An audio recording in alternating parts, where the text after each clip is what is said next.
حدیث پاک میں آتا ہے کہ جب انسان اللہ کی نافرمانی کرتا ہے، جب انسان اللہ سبحانہ و تعالی کی نافرمانی کر کے رسول پاک علیہ السلام کو تکلیف پہنچاتا ہے، اور جب انسان اللہ کے قہر و غضب کو مدعو کرتا ہے تو ان کے حرکات کی وجہ سے اللہ کے نبی علیہ السلام کو تکلیف پہنچتی ہے۔ اور جو انسان اور جو ایمان والا بندہ اور جب کوئی مسلمان بندہ نبی پاک علیہ السلام کو تکلیف پہنچاتا ہے تو اس کو مرتے وقت کبھی کلمہ نصیب نہیں ہو سکتا۔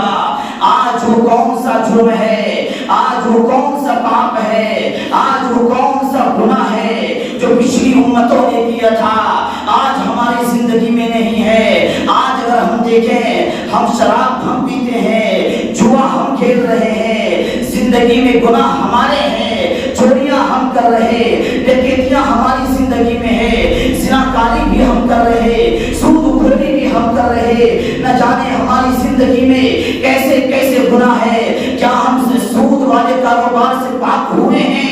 نہیں نہیں، اللہ کے نبی علیہ السلام نے بلکہ اللہ سبحانہ و تعالی نے قرآن مقدس میں یہ اعلان کر دیا ہے، جو سود کا لین دین کرتا ہے، جو سود کا کاروبار کر رہا ہے، میرا اس سے اعلان جنگ ہے۔ ہماری زندگی میں کوئی ایسا گناہ ہے ہی نہیں جو آج ہماری زندگی میں نہ ہو۔ ایک ایک گناہ آج ہماری زندگی میں ہے۔ آج ہماری مائیں بہنیں، ان کی عزتیں ہم سے محفوظ نہیں ہے۔ ایسے حالات میں، ایسے وقت میں ہونا تو یہ چاہیے تھا آسمان سے آگ کی بارش اترتی اور ہم جل کر خاک ہو جاتے۔ ہونا تو یہ چاہیے تھا زمین پھٹتی اور ہم اس کے اندر دھس جاتے۔ ہونا تو یہ چاہیے تھا آسمان سے پتھروں کی برسات ہوتی اور ہم دب کے مر جاتے۔ ارے ہونا تو یہ چاہیے تھا ایک زبردست سیلاب اور طوفان آتا اور ہم سب کو اس کے اندر بہا کر لے جاتا۔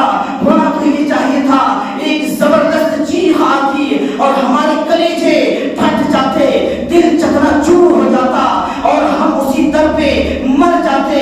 لیکن قربان جاؤ اس آقائے مدنی پر، اس آقائے جناب محمد رسول اللہ علیہ السلام پر فدا ہو ابی و امی، کہ جس کی ذات کی وجہ سے آج بھی اس دنیا کے اندر اگر کوئی عذاب آتا ہے، اس کائنات میں اگر اللہ کا کوئی قہر اترتا ہے، آپ علیہ السلام کی برکت کی وجہ سے، آپ علیہ السلام کے مزار اقدس کی وجہ سے، ان کے گنبد خضرا کی وجہ سے وہ عذاب واپس چلا جاتا ہے، وہ عذاب اللہ واپس لے لیتا ہے۔ میں مسلمانوں پوچھنا چاہتا ہوں، وہ نبی ہے جس نبی کی وجہ سے آج اس کائنات میں ہم زندہ ہیں، جس نبی کی وجہ سے آج ہم سانس لے رہے ہیں، جس نبی کی وجہ سے آج ہماری زبان میں طاقت ہے، جس نبی کی وجہ سے آج ہمارے پیروں میں چلنے کی طاقت ہے، جس نبی کی وجہ سے آسمان سے سورج نکل رہا ہے، جس نبی کی وجہ سے سورج میں تپش ہے، جس نبی کی وجہ سے زمین سے گلہ نکل رہا ہے، جس نبی کی وجہ سے زمین سے پانی نکل رہا ہے، آج اسی نبی کی نافرمانی کر کے اسی نبی کو انہیں تکلیف دے رہے ہیں۔ کبھی شراب پی کر، کبھی گناہ کر کے، کبھی فلمیں دیکھ کر، کبھی زناکاری کر کے، کبھی سود کا کاروبار کر کے، کبھی نمازیں چھوڑ کر ادھر مؤذن مسجدوں میں پکارتا ہے، آؤ بندو نماز کی طرف آؤ، حی علی الصلاۃ، حی علی الفلاح، کامیابی یہاں رکھی ہے، آؤ نماز کی طرف۔ ہماری کانوں میں یہ آوازیں جاتی ہے، اس کے باوجود بھی ہم انسنے بن جاتے ہیں۔ یہ سارے گناہ آج ہماری زندگی میں ہے۔ کیا اس گناہ کی وجہ سے نبی کو تکلیف نہیں پہنچتی ہے؟ اور جب گناہ کر کے نبی کو تکلیف پہنچائیں گے تو مرتے وقت کبھی کسی ایسے انسان کو کلمہ نصیب نہیں ہوتا۔